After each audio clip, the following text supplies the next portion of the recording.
L'effort de consolidation économique chinois s'est illustré mardi dans le secteur minier avec l'acquisition de l'équipementier China Metallurgical Group par China Minmetals. CCTV s'est penché sur le contenu de cet accord. Minmetals est le plus gros négociant d'acier et de métaux de base chinois, avec un revenu qui l'an dernier a atteint plus de 50 milliards de dollars américains. Minmetals possède une part importante dans le groupe MMG, un groupe basé en Australie et coté à la bourse de Hong Kong et qui exploite des mines de cuivre et de zinc en Australie, en Afrique et au Laos. Le négociant chinois va racheter China Metallurgical Group Corp, connu sous l'acronyme MCC, et qui conçoit et produit des équipements pour les usines et les mines.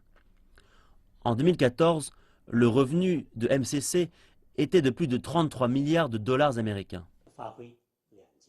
Les deux groupes ont des champs d'expertise différents. Le rachat va créer un géant minier international. Cette fusion est l'une des plus importantes qu'ait connue la Chine dans le secteur des métaux, au moment où Beijing cherche à réformer les entreprises d'État opérant dans des secteurs tels que ceux de l'acier, du charbon et du pétrole. Cette fusion intervient alors que l'ensemble des groupes miniers internationaux subissent un ralentissement de la demande et ont traversé une année décevante en termes de prix des métaux. Pour le moment, les entreprises minières dominantes de la planète monopolisent les ressources et les parts de marché.